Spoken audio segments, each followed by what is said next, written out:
Hello everyone, this is the Monday after the gig.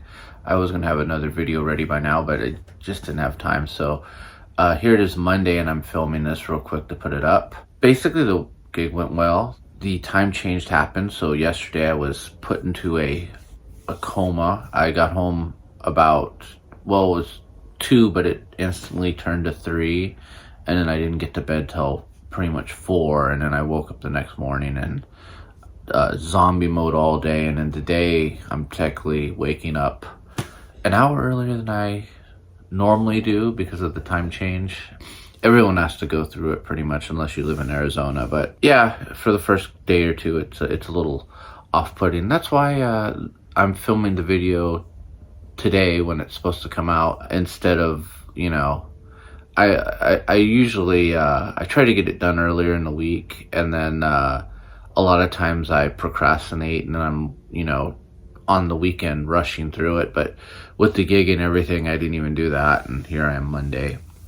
But I wanted to talk about my pickups, my Gen 4 noiseless. After a few practices and just playing with them, you know, by myself, and then a gig with them, I really like those pickups. But the one thing I don't like is for high gain, they're just a little bright and a little not hot enough, you know. And I was thinking, right now I'm thinking about putting a 4-way switch on the guitar, which I do have on my green telly.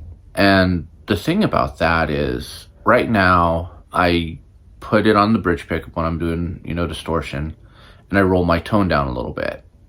And with the 4-way switch, you know, you throw it in that 4th position and you don't really need to roll your tone down enough because there's plenty enough bass. But then it's just like, I feel like I'm not using my tone control anymore. And also I feel like, you know, right now I use the neck pickup sometimes, and then I use the bridge pickup most times. But then I feel with a 4-way, I'm mostly in the 4-way position, the series position. And I sometimes put it in the neck, and then basically 50% of my settings are unused instead of 2/3 or 1/3.